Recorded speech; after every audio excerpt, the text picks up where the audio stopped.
Hello and welcome to another Thursday with me and Diamond here on Viking.TV. I hope you've had a safe and pleasant week, although I know in many parts, particularly the USA, it's turned into a very harsh winter indeed. I was watching an American broadcast last night that said that 73% of continental America was under snow, breaking many records and in some cases the worst things have been ever. It does make summer seem a long way off, doesn't it? Meanwhile, up in the night sky, we're told that it's a very good time to have a look and try and find Mars, because it's very near and very bright, apparently in the right conditions. And of course, in the next few hours, NASA is hoping to successfully land their latest rover on Mars, which even carries a helicopter on board. So I hope that lands safely too. But today we're going to talk pianos, though not necessarily because of the music they play, but because of the stories. If they could speak, the stories they would tell. Once upon a time, every family here in Britain had a piano, usually in what we called the front room. And in the olden days, everybody could play well enough to have a sing-song with family and friends. And pianos were always decorated with family photographs, of course. Gradually, though, over the years, the piano grew a layer of dust. And our culture sort of changed. But often the piano stayed because it was too heavy to move. And my goodness, what human stories it would have been able to tell. We didn't have one in our family until I asked for one at the age of 11. And my father bought a cheap one from a friend. Cheap because he thought my interest would probably only last a couple of months. So cheap, he then found that it was riddled with woodworm and he wouldn't let it in the house. So I had to practice in the garage.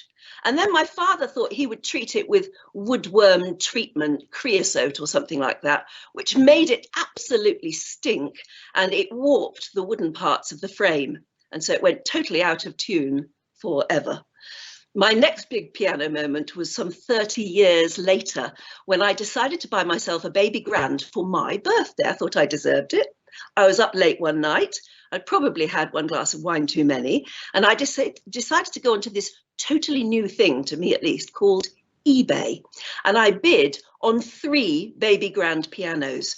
Not until the next morning, when my eldest son came downstairs for his breakfast, did he explain to me how eBay actually worked. And then I realized I was in serious danger of having bought all 3. I had to seriously negotiate myself out of one, but I did end up buying 2 baby grand pianos. I had to sell one immediately to a dealer.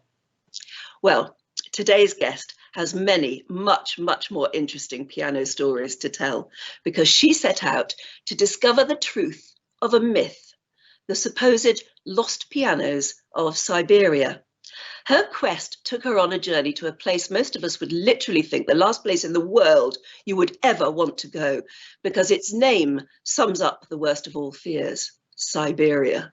You immediately think of snow-covered wilderness and gulag prisons where you could be condemned to wretchedness for the rest of your life, and the terrible freezing winds that roar over the Urals and affect the weather worldwide. But my guest isn't a polar explorer. She's a journalist, a writer who couldn't resist the lure of a good story. To give you a taste of her absolute determination to chase down that story and the enormity of her mission, just watch this.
number. Can you read that in Russian?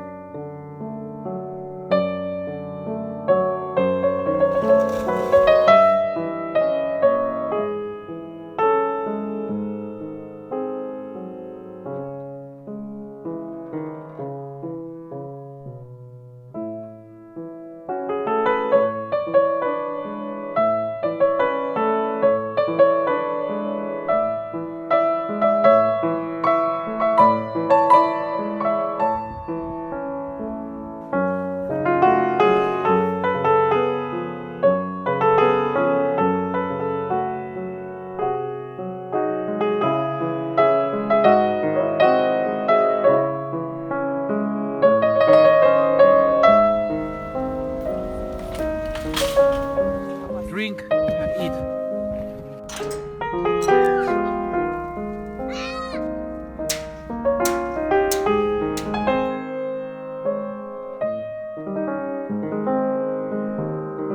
But you, my friend, must be drunk with me.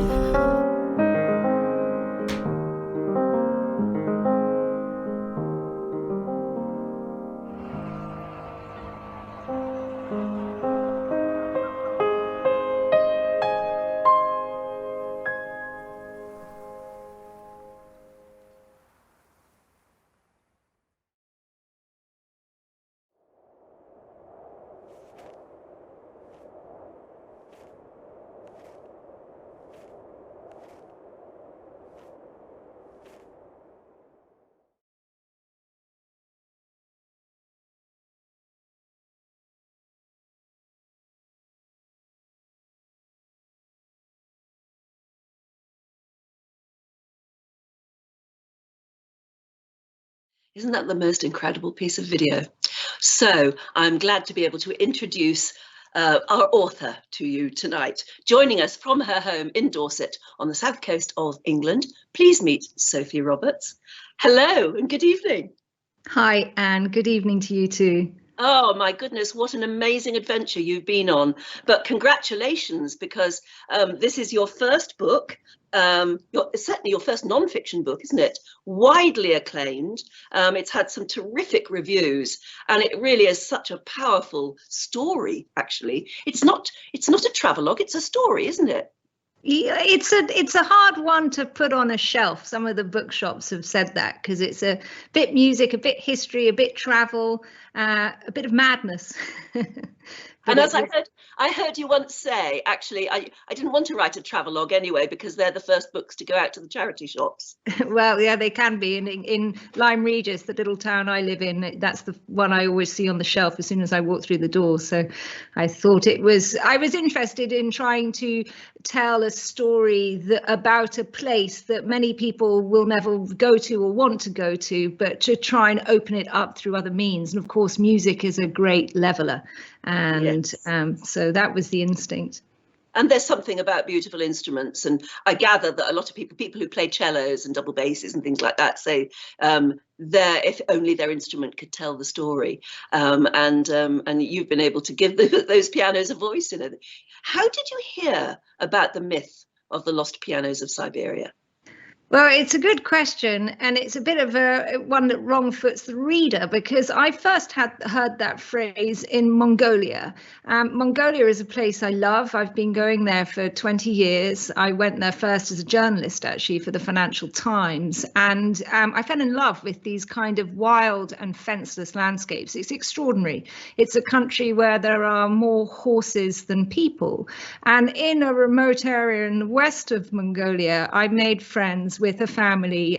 He's German and he's married to a Mongolian woman, and they have 3 children. And every summer they live on the steppe in one of these Mongolian tents, gers, which are very intimate, felted sides, lit and warmed by a fire in the middle and candlelight. And in the summer of 2015, I was there with my 2 young sons and my husband, and we were listening to a young Mongolian pianist play on a Yamaha grand piano, a Yamaha which had seen better days. You know, the climate is brutal and the piano was not playing quite as it should. But my inelegant ear was not as sensitive as the gentleman I was with, the German, who knows music very well. And we were listening to her play one evening, about 20 of us in this tent, and she was playing Bach, and I thought it was totally magical. The way that the music rolls off the felted sides, it's the most perfect acoustic. It's not being in a grand concert hall in New York City or London. It's like an intimate salon recital. And above us, the stars, you can see through the hole in the roof, the fire burning, the smell of the wood smoke, the candlelight. I thought it was stunning. And I said, I leant over to my friend Christopher, and I said, it's the most beautiful thing I've ever heard. And he said, no, no, no. That piano is not good enough for her talent. She was a remarkably talented woman that he'd helped support through 8 years of training in an Italian music school. And he said she needs a better instrument. You, Sophie, and he knows what I'm like, and I'm a traveller, he said, you must find her one of the Lost Pianos of Siberia. And in that phrase, he was filling me with an idea that actually had some foundations in history, which I'm sure we'll get onto in our conversation. But it was the power of a phrase and the power of absurdity, something as unwieldy and bourgeois and elegant as a piano in somewhere like your introduction, Anne, so dismal and wretched as Siberia. And putting those two things together, I thought was a compelling reason to at least have a little look. Little did I realize a little look would turn into quite a few years, a book, and a lot of a major quest and some real finds as well. We'll go on to your finds in a minute. But can you describe why there are pianos in Siberia at all? Well, I mean, we know that the Russians have a very strong musical culture and always have had. But you think of the cities of Russia. You don't think of the outer wastes of Siberia. But there was this thing that happened called, they've called it piano mania, haven't they? Who was responsible for that? What happened to the people, and how come it went out as far as Siberia? Well, that point sits at the heart of why I thought there was actually some rigor and intellectual rigor to this whole project, because Siberia covers an 11th of the land's world surface. It's huge. It stretches from its European boundaries all the way to the Pacific, 11 time zones or something. It's crazy big.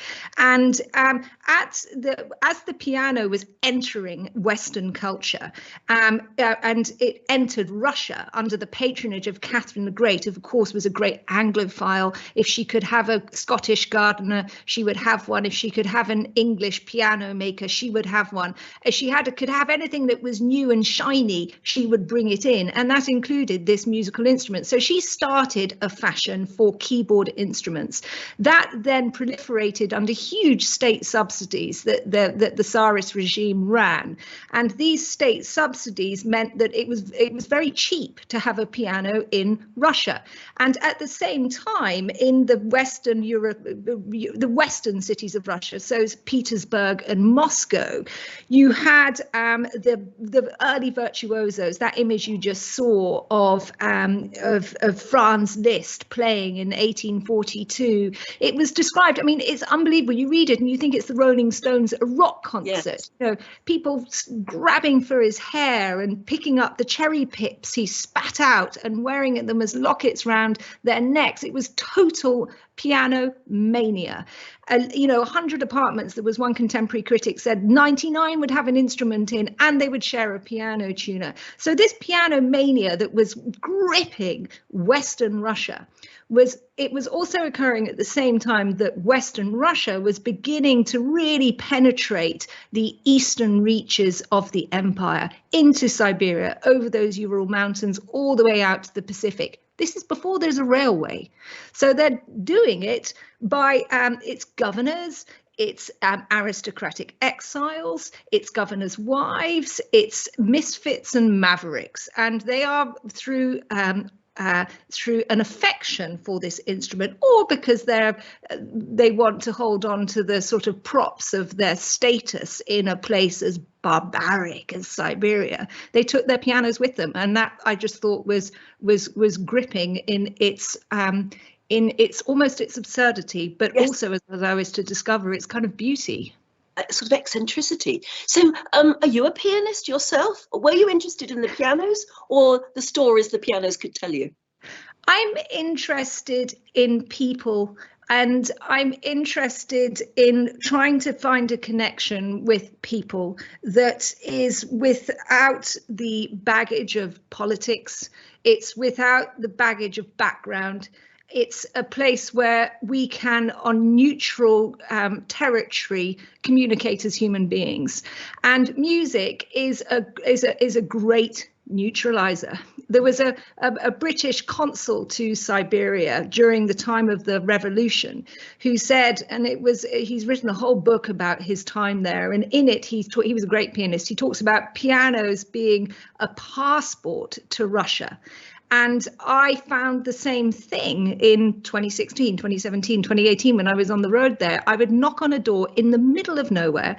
I would say, look, I'm an English writer and I'm looking for a piano, and one thing has led me to this door. And strangers would open their door. They would open their door. They would then open their home. Then they'd open their piano lid. And when they opened that piano lid, it wasn't just the music it held.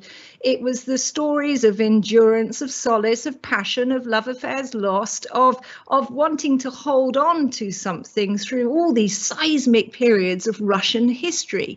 And that, to me, was a really, really important part of it. Of course, I love music. I'm not a pianist. If I didn't love music, I would never have embarked on this. But I believe that you don't have to be a musician in order to be moved by beautiful music. So I'm very kind of self-aware about my ignorance around the instrument, but I defend my democratic right to love music and be moved by it. Absolutely. But when you first decided, right, I am going to go on this mission, then you can't have had any idea what sort of a book you would end up with, really. Yeah, it was a big risk because I could have also ended up failing, and failure is not a narrative that is particularly popular. It's certainly not a narrative that drops into the kind of Hollywood model. So but at the same time, I felt that there was a reason to try my best. And I read John Steinbeck when he was traveled to the former USSR with the photographer Robert Capa just after the Second World War. He said something that really stayed with me, which was, we made our plans in this way. If we could do it, it would be a good story. And if we couldn't do it, we'd also have a story, the story of not being able to do it. And that suddenly freed me up. I said, does it matter if I succeed or fail? No. What matters is that I try my very best to get under the skin of this territory that has only ever really had one narrative, which is Gulag, horror, exile, pain. Is there something else? Well, like Steinbeck, then you took with you a companion for quite some time that you were there anyway, who was a terrific photographer, Michael Turek. Tell us about him. So Michael and I are very old friends. We've worked together in the journalism game, and I seized upon this idea of looking for pianos. We then, both of us, got an assignment for the Financial Times, actually, to Eastern Russia, where I was working with a tiger conservationist. Michael was shooting the pictures, I was writing the story. And I knew I was manipulating him into falling in love with the landscape that I thought he might. And it worked. It worked, and it worked for so many reasons. As we went into this remote area of the Siberia I am working in, because I define Siberia much wider than the modern political boundaries, but right out in the Far East. And we'd spent maybe an hour, 2 hours in the forest, and there are only 500 Siberian tigers in the wild. A professional conservationist working in the field every day of his life is lucky to see a wild tiger once or twice in a lifetime. We We drove into the forest, we turned a corner, we saw footprints in the snow, we turned another corner, and there was a wild tiger lying in the middle of the road in the snow. Drops of blood still in the snow, the golden fur. And I looked at Michael and said, honey, that's a sign. Yeah, it is a sign. And he was brilliant. He took the risk with me, and he embarked on a journey that I think was you know, it was a life changer for both of us. Well, we'll see more of his photography a bit later on, but if you look at some of the different book covers of your book, The Lost Pianos of Siberia, well, there's your book there on the left. That's the British version anyway. That's his book, of course, on the right, which is very much a book of photographs. It's a photographic essay. But you look at the different versions as well of your own book, and a lot of the different publishers or the different countries have used different photographs of his on the front cover, haven't they? It's interesting to look. Yeah, it's funny, isn't it? What resonates with different markets and all the rest of it. But yeah, he's got, I mean, he shoots everything on film, not digital. So there's an even higher level of intention, I think, because there's only so many rolls of film he can take, and maybe he'll spend a whole day just working on a single frame. But there was still, after the amount of time we spent on the road, 160 days or something, there was so much to choose from. So yeah, a lot there. So let's get down to the nitty gritty. I'm going off to Siberia to look for some lost pianos. What did you know about Siberia at all? I've looked out a couple of maps just to remind everyone, you know, where it is and how absolutely unbelievably enormous it is.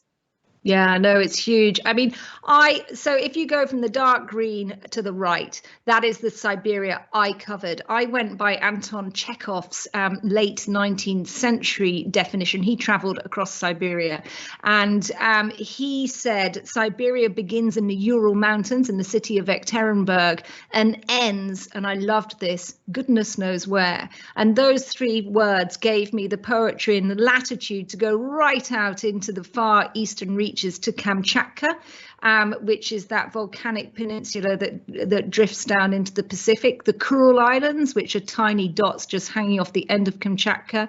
You know, there are no roads connecting Kamchatka to the rest of Russia. So it's just vast. And then, of course, you've got the Arctic North. You've got the tundra landscape of the Arctic North. And Mongolia is bordering down on that southern border of the brown area. So that gives you a sense of the scale. Yes, the only thing I've ever known about Siberia was that it is enormous, and that most of Russia is inside Siberia, and of course the Trans-Siberian Railway, and the fact that apparently in Siberia you have bigger snowflakes than anywhere else in the world. I don't know that. All I ever worked out was that they were the coldest snowflakes I'd ever seen. I bet. Yeah, I mean, you look at that one, you look at the route of the Trans-Siberian Railway, and it's just, well, it does literally transport you to a different world. But that is what you decided to set out to look for pianos in. I mean, it's just extraordinary. So take us on your journey then. And we'll start with your map, the map you like to look at that explains very carefully where you decided to go, where you went. Yeah, so that gives you, like I say, Siberia's got lots of definitions. So I have to be very clear that I went for the widest possible one in order to accommodate that 200 years of piano history that indeed covered that great big space. You can see the Trans-Siberian going across the bottom. That's about 5,500 miles of railroad. And before that railroad, there was what they called the Great Siberian Tract, which was essentially just a single, it was in the winter, it was marked by the passage of sledges. In winter, it was best traversed because it was hard, it was frozen. Turn into autumn, it's just mud. It was impossible. And in spring, it wasn't a whole lot better because that's when all the mosquitoes, which are, as the Siberian legend suggests, born of the ashes of a cannibal, they're hell. And they are bursting out of the ground in spring. So I confined my travels to the winter period, partly because of I like the romance. I fell in Russia as a teenage girl in Omar Sharif and all the wonderful, you know, and the Tolstoy and and so I love the romance of Russia in snow, of Siberian snow. Snow covers a lot of scars in a landscape. It's a whitening. There's something kind of so sort of pure about a landscape covered in this white snow.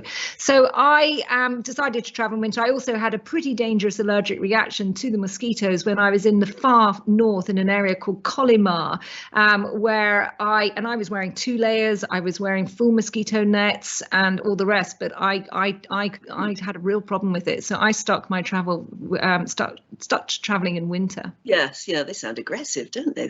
You'd never think of Siberia and mosquitoes, but anyway, there you go. Let's have a look at another photograph from the album that came up of this amazing journey.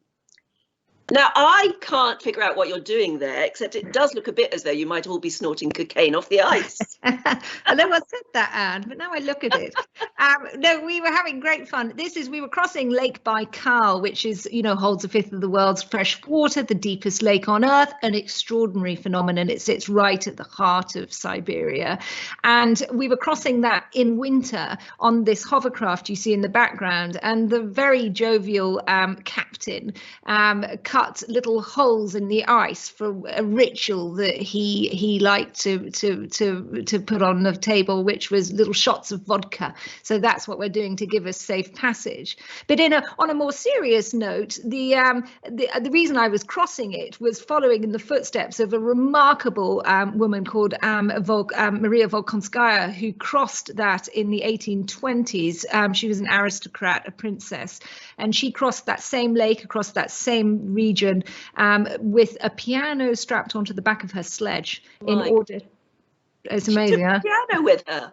Yeah, she took a piano, and she was crossing that lake in order to join her husband in his Siberian labor camp, where he'd been banished for political insurrection. So it was pretty interesting. But I did it with a shot of vodka in a hovercraft. It's a bit different for me. Well, it's in the new century, isn't it? It's another century, another story. But it is a remarkable, an amazing picture.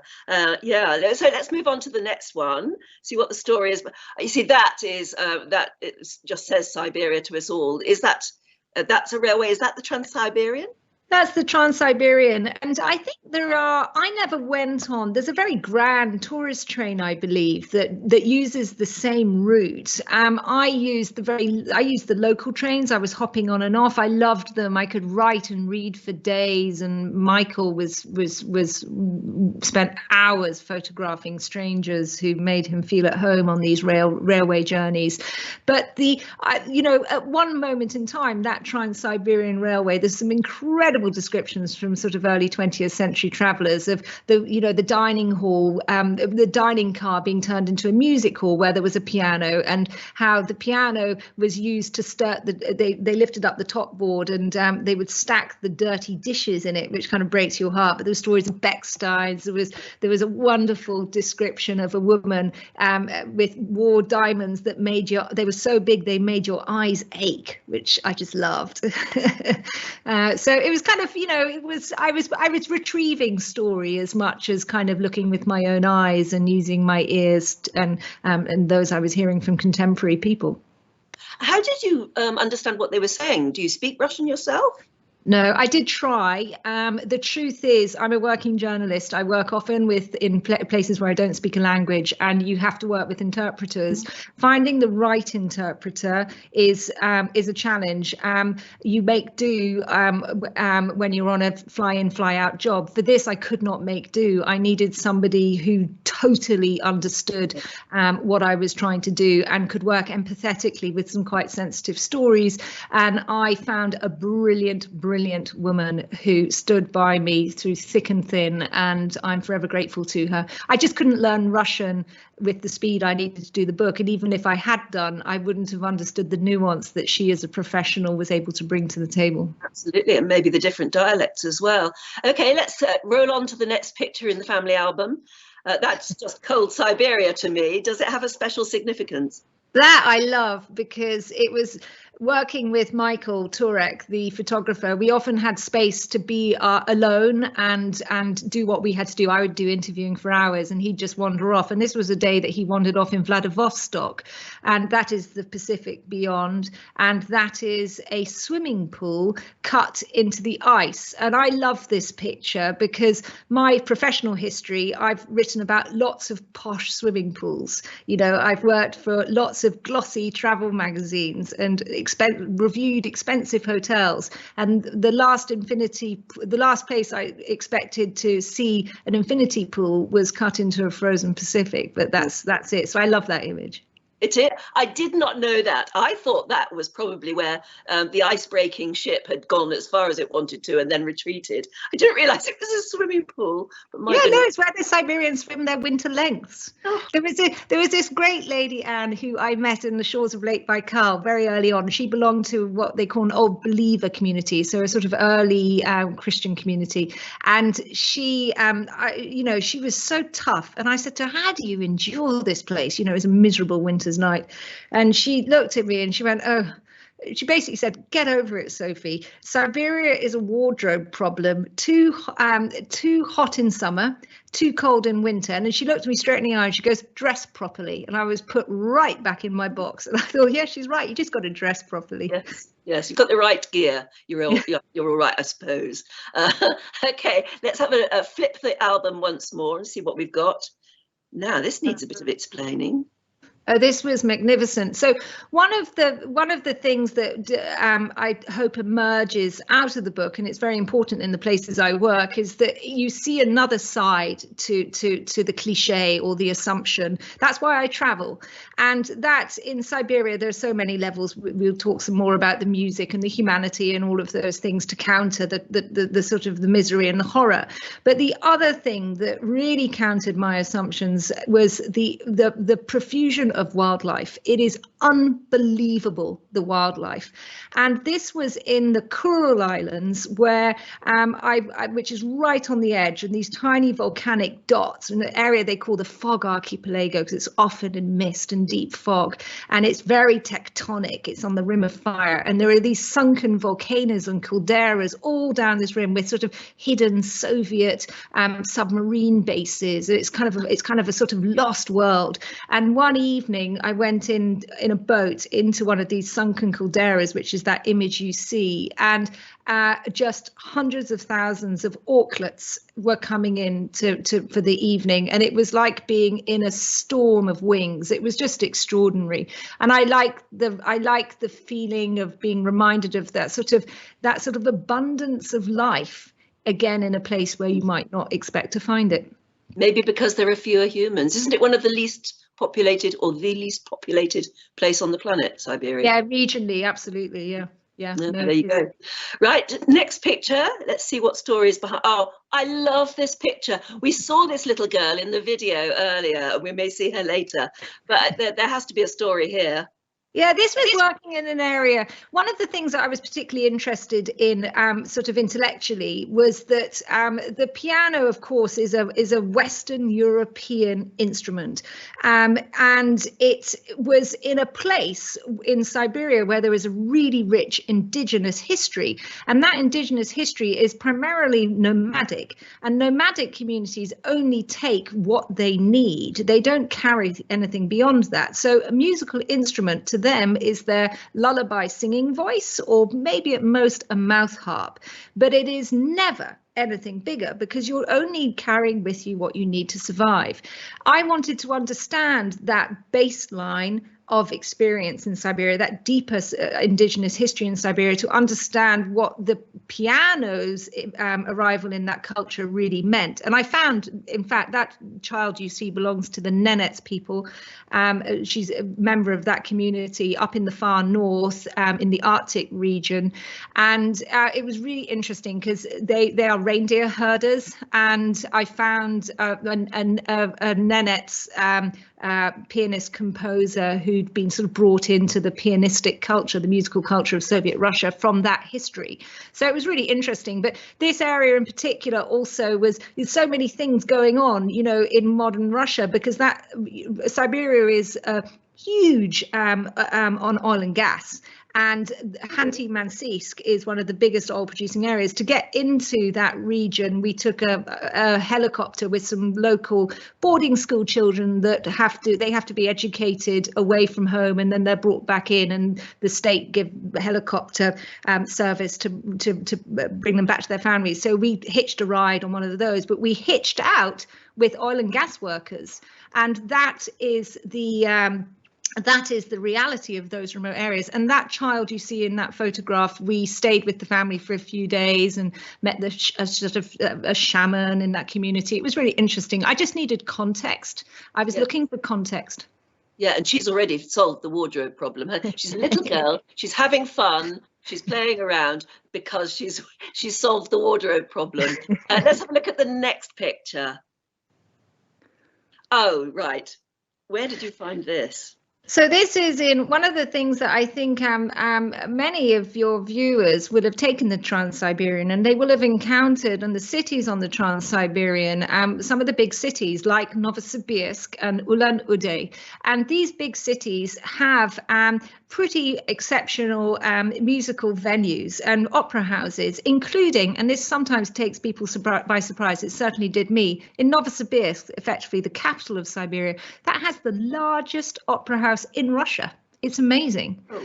And you just don't expect it. And then on top of that, you have the layers beneath, which is these houses of culture, which is during the Soviet period when the piano the Soviets made pianos very cheaply and distributed them much more widely. So anybody got access, and everybody got access to a musical education. And these houses of culture were like community lodestars for that explosion in 20th century Soviet Union of piano culture. So it was like a second piano mania, and I was tracing some of those stories too. Yeah.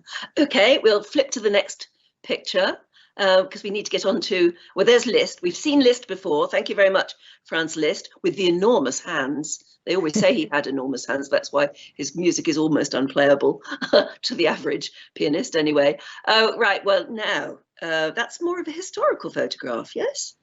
It is. That's an American journalist, actually, who traveled Siberia. And I think that's a good way to just get a sense of the reality of travel pre-railroad. And in fact, not just travel pre-railroad, but travel off railroad.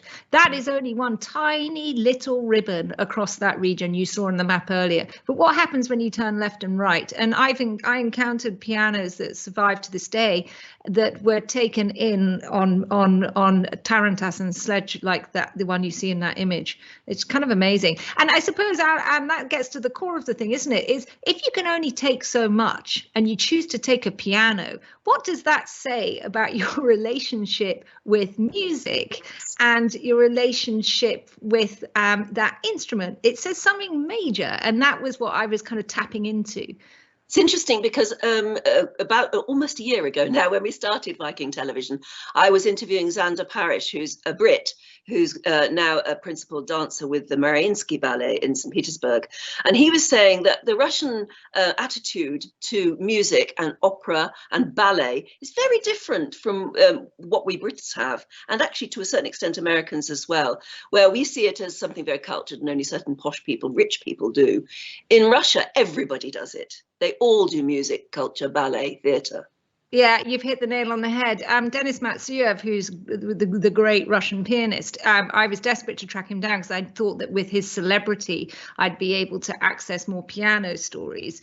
I eventually did manage to grab his ear in Moscow, and he was so interesting because he's Siberian born. That's where he began his life, and he cares about it deeply. He runs a big musical festival in Lake Baikal, etc., etc. And he told me how the Russian audience was completely different from the Carnegie Hall audience in New York. He said Siberians trumped them both So Siberians more than the Russian, more than the New Yorker, but the Siberians trump them both. He said they understand everything, my #1 audience. And he talked about these suspicious silences. There's this kind of deep musical education that is, of course, it's going. But it is, the hangover from that Soviet period is still, you can still feel it. It's not to say I heard lots of terrible performances on bad pianos in very cold concert halls that had seen better days. But there is still this kind of respect and knowledge that I cannot say I would find with as much confidence in other places I've worked. No, I know. It is a pity if that goes too. Let's have a look at your next picture. Oh, now this man is a story in himself, isn't he? Yeah, this man is wonderful. He's called Leonid, and Leonid is living in an area called the Altai, which are the mountains bordering Mongolia. It's wildly beautiful. It's got one of the highest mountains in Russia, lakes the color of kind of, sapphires. It's wildly beautiful with snow leopard and all the rest. And he was a former Aeroflot navigator, and he had encountered some paintings that moved him, that pulled him to this part of the world. He left his urban existence in Russia and moved into the Altai, where he didn't have much money at all. And when he was there, he met a child that was playing on a piano that was painted onto a kitchen table. And he thought that was a terrible thing and that culture should belong to everyone, even in a remote Altaian village. So he went and got this child a piano from Moscow, I think it was, and has since distributed about 42 pianos in that region without much money. He does it by begging and borrowing and pulling strings. He's also set up a library of 100,000 books or something, which the locals can all use. He's an amazing guy. And he said to me, I love this man because he was somebody that totally changed my perspective. I met him about halfway through, and I said I was looking for a piano for my Mongolian friend. He said, well, if you find one, can you bring me one? Because I'm building a concert hall at the back of my house. And just a modest concert hall for 30, 50 people. And I looked at it, I said, Leonid, you must be kidding. You live so far from anywhere. You live in the middle of nowhere. And he looked at me dead in the eye and he said, Sophie, the world is very remote. We are at the center. And it was like, it's a fair point. It totally spun my kind of ethnocentricity into another space. It's like, why do I think Siberia is the back of beyond? It's somebody else's center. It's somebody else's heart and homeland. So it was an important moment. Yeah, and it's interesting you talking about the child who had sort of a piano keys painted on the kitchen table. Because didn't you also come across a story of a woman whose husband was in a gulag, and I think she was in a gulag for a while, and she was a pianist, and she managed to carve the piano keys onto the bunk bed that she was sleeping in so that she could practice? Something like that, wasn't it? Yeah, it's a woman called Vera Lotar-Shevchenko, and she was, her husband was put in a gulag. She was a French pianist, a brilliant one. Le Figaro said that she was kind of, she was kind of the diamond of her time, and she'd married a Russian, and it went wrong. And 8 years in a gulag. Her husband believed to have perished in that labor camp. She was in another one, and during her entire period of incarceration, she practiced on a keyboard that her friends had carved into the side of her wooden bunk. But the most amazing, there's lots of slightly conflicting stories about her, but the core of it is she walked out of that labor camp after her incarceration and walked onto the street. She was still wearing the prisoner's pea coat, and she knocked on the door of the first music school, and she said, can I play your piano, please? And the music school, a little odd, but yes. And they led her to an instrument, and she unleashed this magnificent score of, some people say 4 hours, some people say 8 hours, and they listened at the door, note perfect. She had been holding on to the music in her head and practicing on this wooden keyboard throughout that period. It's just an amazing story. And I found her last piano in Siberia. You did? Yeah, amazing. Oh, wow, what an amazing woman, an amazing story. Just goes to show. Yes, I think we've got a picture of her gravestone that you also found. Yeah. Yes. This was in the city called Akademgorodok, which is near Novosibirsk. It's like the science city of Siberia, and some brilliant academics took her under their wing after she was released. And yeah, I paid for her gravestone to be cleared of sort of meter deep snow, and it was very odd. I ended up spending a week or so, and people were very helpful, and there were memories of her playing in the corridor where she used to practice in the Soviet apartment block. There were people that remember just sitting on the stairs listening to her practice, and she'd leave her door always slightly ajar for that audience that would gather. But a very, very, very special story, and it led down so many new paths. Yeah. It's just gorgeous. I can imagine you almost felt you got to know her, but you did get to know some extraordinary people who had got some of your lost pianos. You said at the very beginning you actually knocked on doors, but now this is an extraordinary family who are they piano tuners or piano restorers? Yeah.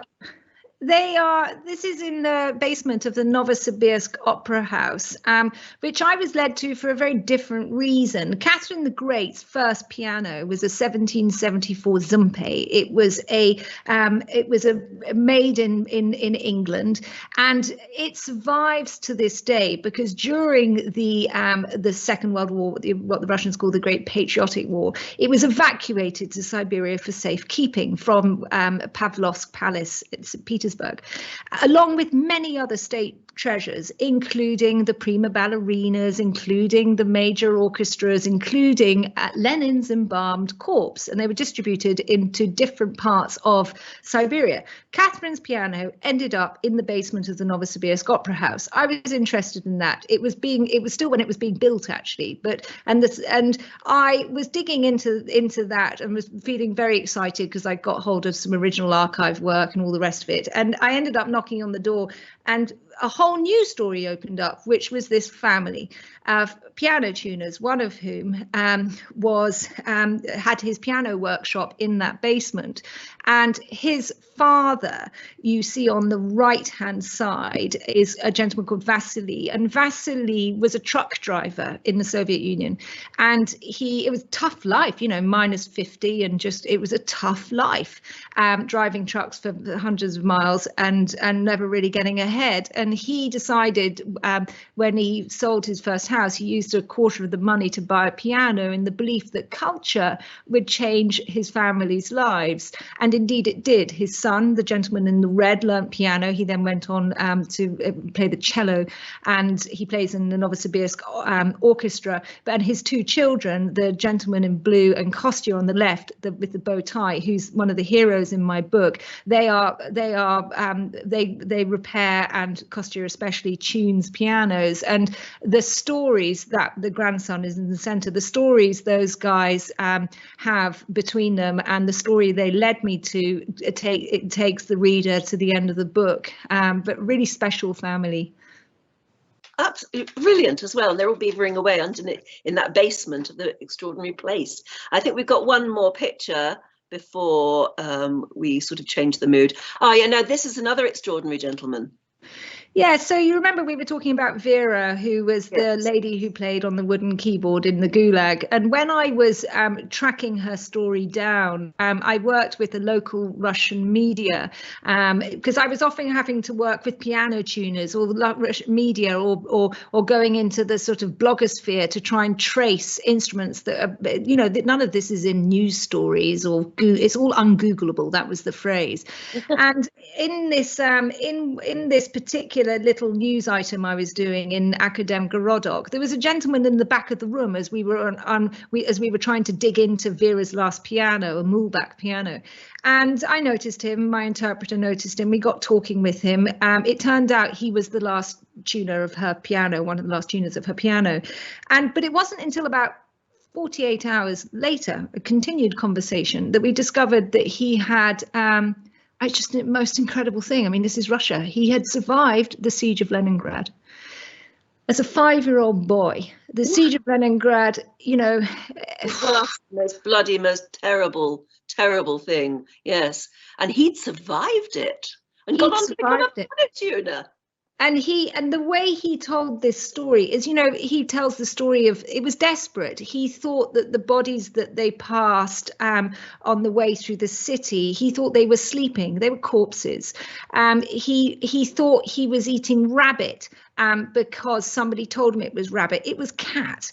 It was absolutely one of the darkest days that country, darkest periods that country has endured.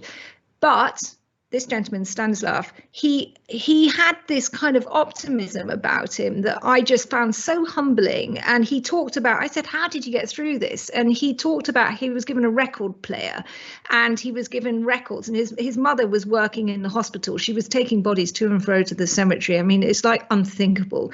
And during the day, he would listen to music, and he described music as being his solace in these dark days. And again, that was it was reaffirming the point of my book. Ultimately, is that when things, and maybe a few of us in our own worlds, in our own version of pain, music can do something to give another reality, a bit of an escape, and that did it for him during that particular period. So I felt very privileged to be in a room talking to somebody that survived the siege of Leningrad. And when you're a journalist, like you said at the very beginning, you're after human stories. They're the best.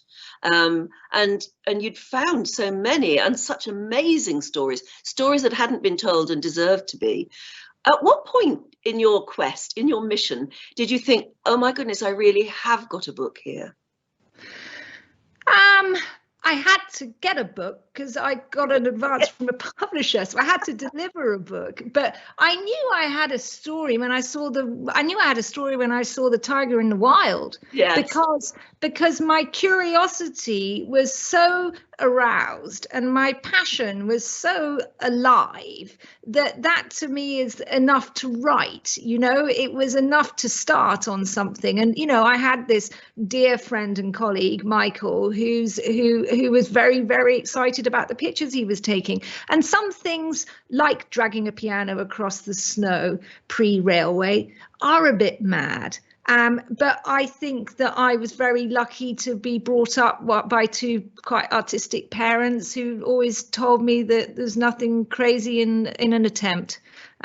So that I don't know, it doesn't quite add up in lots of ways, but it sort of did in the end. It's hard to explain. It's like a love affair, isn't it? You can't explain why you fall in love with someone, but when you're in it, you're blinkered to everything else, and it was an obsession. So, and also, I mean, if you're a storyteller, which you are, you're a writer, if you have been pulled into somebody else's story simply because of the sheer human strength of their story, if you've been pulled into it, then others will too. And you certainly do when you start to read this book. To get another flavour of what it was really like for you, we saw the video at the beginning. There's another video that I think everybody will really enjoy watching, which gives you a real flavour of what it was like for you and Michael when you were on this extraordinary quest. Let's have a look at this now.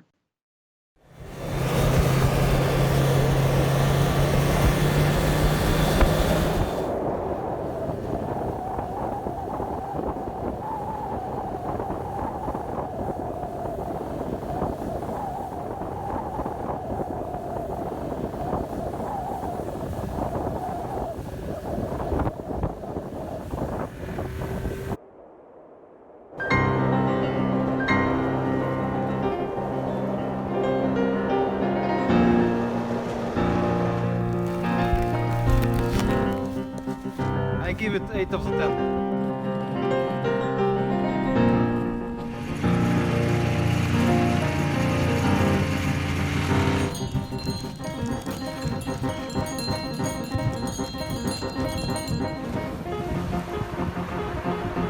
Only hope is machine. It's just broken.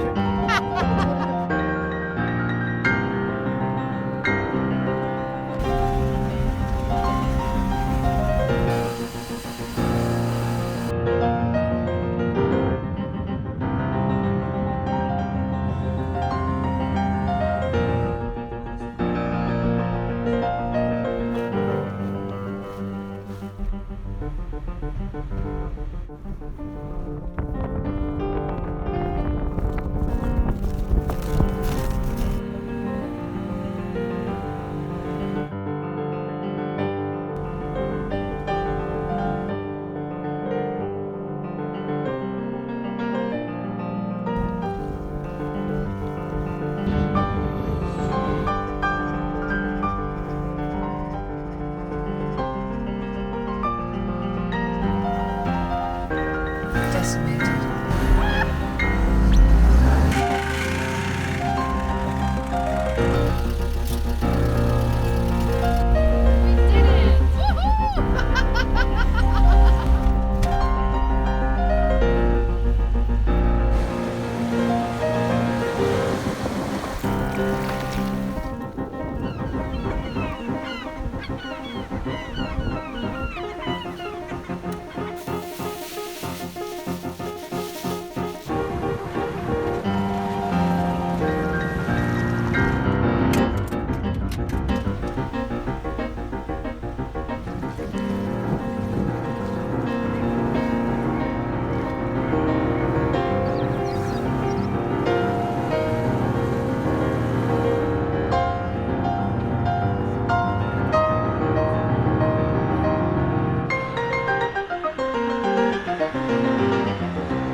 See, that was an absolutely brilliant video again. I presume the video is shot by Michael as well.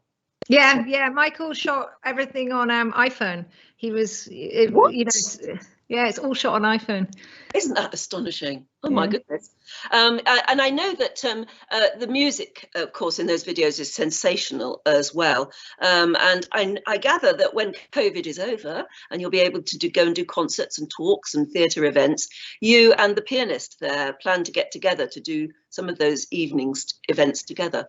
Absolutely. It was always the intention to be collaborative with two other artists, photographer and filmmaker Michael and Ogdrel Sampilnorov, who is the Mongolian pianist. That has been brutally shattered by the pandemic, but we will endure and we will do it. We want to do a concert in Mongolia and to share more of her music. It's just, I mean, it's kind of, the power is in the way it brings us together and has brought us together, and it's a pity we've not been able to do combined productions, but you know, you will. I mean, the power of the story won't fade very quickly, will it at all? Because it's so astonishing, and as you say, it's the mixture of the photography, the video, us being able to see it for ourselves, you being able to tell it, and her being able to play it. Wow, I'd come. Your own background, because I gather you were brought up in sort of Wellington boot country, in Anorak country in Scotland on a farm. I was, yeah. My father was a farmer, and we were brought up in Scotland, and we had a pretty kind of outdoor childhood. You know, we weren't travelers. You aren't travelers if you're farmers. One, there's not a whole lot of extra money in the room, and two, you've got animals to look after. So we never traveled. We spent time in Ireland as children, where my mother was always very funny because we'd be like miserable and wet and in gum boots, as you say, Wellington boots, and she would always say, she had this wonderful phrase, she goes, "Oh, stop complaining, it's warm rain." But it was a happy childhood, one where I think I learned to love landscape. Yeah, I was going to say going to Siberia would probably teach you, in retrospect, that probably was warm rain. But you've travelled to many destinations in your time, just in your work as a journalist. We've got some amazing photographs, I presume, from days not in Siberia. Yeah, no, this is I spent quite a lot of time in Africa. It's my first love, and this is actually again on a job with Michael, and this is with the mountain gorillas. We've worked in Rwanda and Uganda a few times now, and it's a place, that particular forest in the Virungas I love. It's got a lot of history with some pretty interesting women as well. You know, obviously Diane Fossey, and so I like that. I like the kind of female narrative in that part of the world. Yeah, we've got a couple of other photographs that again show the sort of different places that you have been. Where's that? That's in the Democratic Republic of the Congo, and that is a place that again I've worked a couple of times, and it's pretty tough. But finding the kind of shining lights and the people that are doing some amazing conservation work, some really brave conservation work in a part of the world that needs to be treasured, not just pillaged, is sort of, I don't know, I kind of feel a kind of massive moral compulsion to do as much work as I can in that part of the world. I think it's beautiful, but obviously very violent and very complex. Sadly, for such a wonderful part of the world. If we go to our next shot, I think we understand. That's just, oh yeah. Now, at what point, didn't you fancy being a war correspondent? Yeah, I did actually. I did early on, and then I realised that I had too much kind of, in a way, I had too much kind of optimism in my spirit for that, and it can, you know, I think conflict journalism is tough. It's really, really tough, and it's particularly tough on women and families, and I wanted that. I wanted those things too. So it was, I kind of scaled back my ambition, and I just admire people that can go into those zones. So mine is a much sleepier version. That was taken, it was one of the last jobs I did prior to the pandemic in Chad. It's on the border with Libya. Chad is a place I've worked a couple of times. So I'm not in conflict zones. I go to tricky areas, but not conflict zones. No, and you would never have had the time to write about the Lost Pianos if you'd been a war correspondent. You'd be too busy, like you say, you know, exploring conflict, which is a pity in a way. What's your next project, do you think? There's another shot. Presumably you're in America there. No, that's in Chad. That's in the Enedi Desert in the Sahara, yeah, which is unbelievably beautiful, and it is an area that very few people get to. And the Sahara is a bit like Siberia, not just in the rhythm of the word, but in the amount of hidden histories that haven't been told, the nomadic roots of the people that live on the land, the poetry, the evocative imagery. We know it, all of us that have seen The English Patient, you know, he knew exactly what he was doing in that part of the world. So I was up there scouting actually for another book project. Obviously, travel and pandemics and writing books are a little bit of an uneasy combination at the moment, but that's why I was up there. Yeah, well, that leads me to that question again. What do you think your next project will be? Well, I've got a couple on the table that I've been researching for the last year, and I really, really hope that one of them comes off, and it takes me back to the African continent, which would be so exciting if it does. It'll be another 5 years of commitment, but it's, you know, it's about knowing that it will hold my attention, and therefore one hopes the readers to give that kind of time and pain. It's a painful process writing a book, to a project that you believe in, and I think this is one, the Africa one, I really believe in. So, but you mentioned earlier that you've got children, you've got a family. You can't always take them with you to some of those places, particularly. It means being away from them for a lot of time, doesn't it? Yeah, it does, and that is challenging. I'm very fortunate because I live in a time when I can talk through phones to them, and you know, one of the strangest things about the furthest places I've been, you know, Papua New Guinea or Congo, you always get a good cell phone connection. You know, it's weirdly the sort of more remote community, the better the satellite usually. Should we have a go at some of the questions that are pouring in now? From Maureen in the US, she says, when did you travel to Siberia to research the material? And how long did it take you to actually complete the research? So I started in Mongolia in 2015 and then in Siberia in March 2016. And I spent, I think, 160 days broken up into about 8 different trips over the next 2.5 years before finishing again in Mongolia. And the longest period away was about 4 weeks, I think. Sometimes, I mean, I was coming and going. I was 1 day off until my visa ran out. So I did it right to the limit. Yeah. Jill from Carey in the US says, great presentation, too cold for me, but I loved it from the warmth of my home in North Carolina. Yeah, I know how you feel, actually. Vicky from Conroe in the US says, what musical instruments did you play? You actually do say, you did say earlier you played some, didn't you? I played the flute, but I had no talent. So I'm a writer. It's not my thing, but not the piano. I will learn, you know. I think I will learn. It was my lockdown promise that I would learn the piano, but I end up reading. It was my lockdown promise that I was going to write 2 books and a screenplay, and I sort of haven't got there yet. But Mika from Montclair in the US says, pianos don't like to be moved. It's very surprising that so many of them have survived and still be playable, or were some of them absolutely really rubbish? Oh, some of them are rubbish. There was an Erard that I found. I mean, Erard's a beautiful kind of old French brand that, you know, literally the pipes had burst during perestroika and just drowned this instrument. And that was like looking in the black hole of failure. But when, you know, you can tinker, you can protect, you know, the cold, of course, and humidity.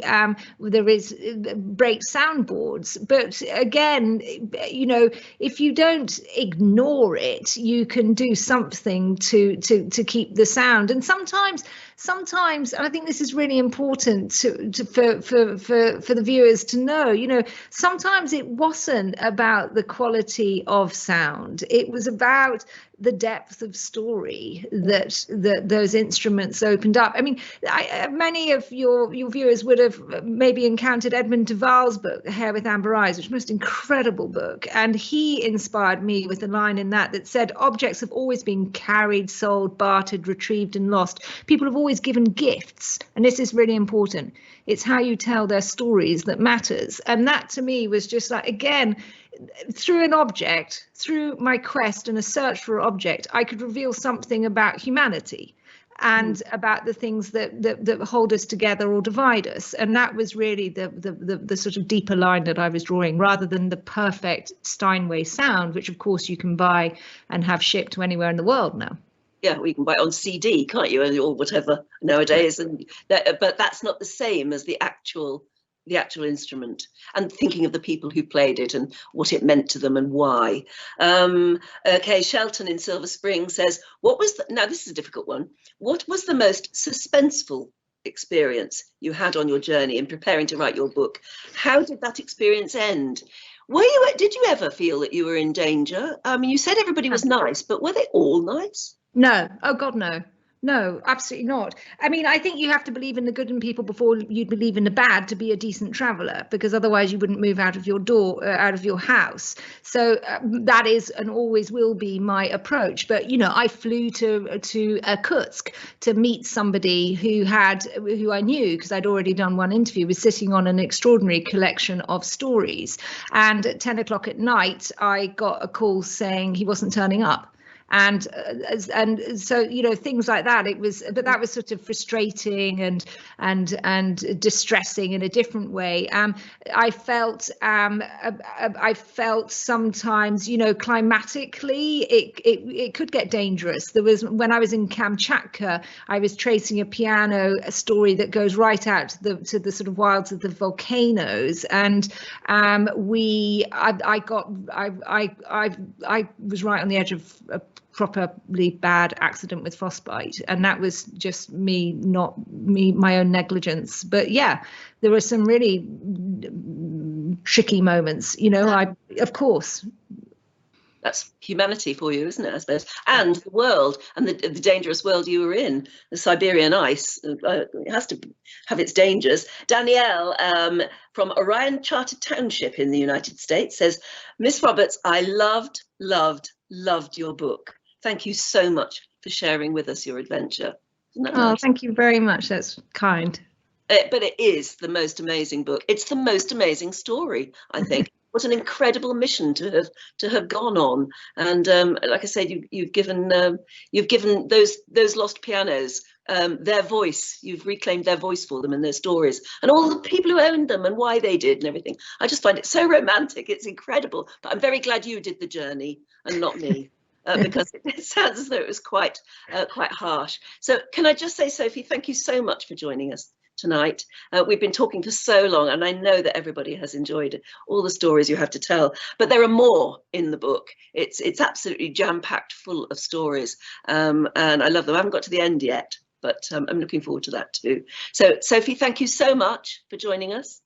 And by the way, there will be links on Viking.TV to buy Sophie and Michael's books. So thank you, Anne, for everything. It's been Thank smashing you. talking to you. Thank you so much. Now, next week on Viking.TV, it's Alaska week, and my guest is going to be Thomas Werner. He's winner, would you believe this, of the 2020 Idiatarod Husky race in Alaska.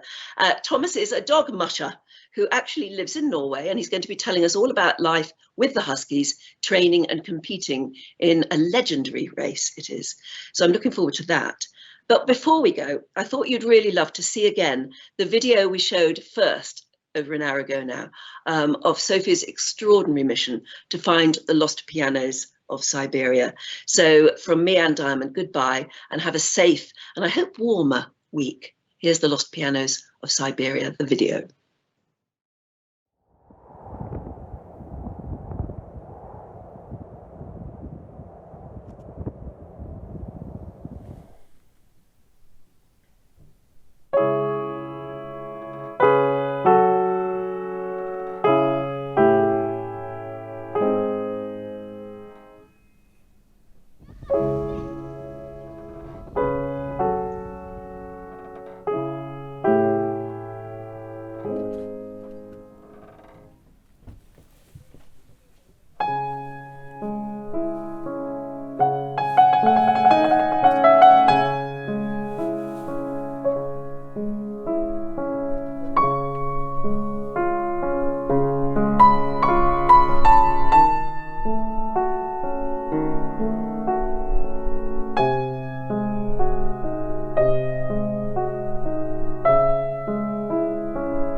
Is that a number? Can you read that in Russian?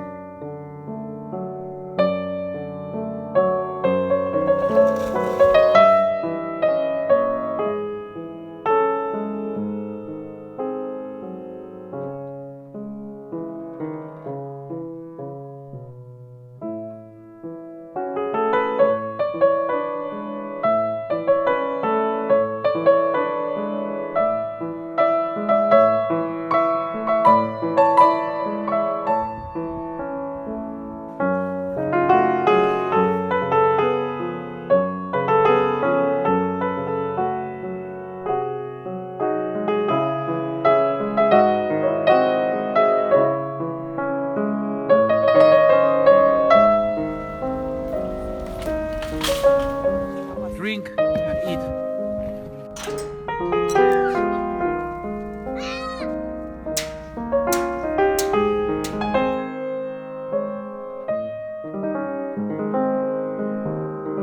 But you, my friend, must be drunk with me.